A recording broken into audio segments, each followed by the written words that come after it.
Hi friends, ఈరోజు నేను మీకు చాలా ఈజీగా ఇంట్లో గ్రేప్స్ జ్యూస్ ఎట్లా చేసుకోవాలని చెప్తానండి.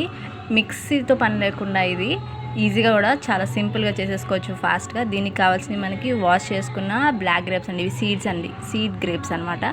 కుక్కర్ ఒకటి. ఇప్పుడు మనము ఈ గ్రేప్స్ అనేవి వీటి నుంచి తీసేసి వీటిలో ట్రాన్స్ఫర్ చేసుకుందాం. దీంట్లో ఒక స్పూన్ షుగర్ అండి, మీ టేస్ట్ తగ్గట్టు కావాలంటే ఎక్కువ వేసుకోవచ్చు, అసలు లేకుండా కూడా తాగొచ్చు.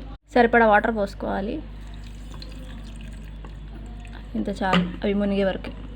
మూత పెట్టేసుకుందాం. స్టవ్ పైన పెట్టేసుకుని ఒక 2-3 స్టీమ్స్ వచ్చే వరకు ఉంచుకొని ఆఫ్ చేసేసుకోవాలండి. స్టవ్ ఆఫ్ చేసుకున్నానండి. స్టీమ్ పోయినాక ఇది ఇలా అయిపోయి ఉంటుంది. ఇప్పుడు ఇంటి కంటైనర్ ఇట్లా ఫ్రూట్ స్ట్రైనర్ ఒకటి కావాలి, దీనిలోకి ట్రాన్స్ఫర్ చేసేసుకుందాం.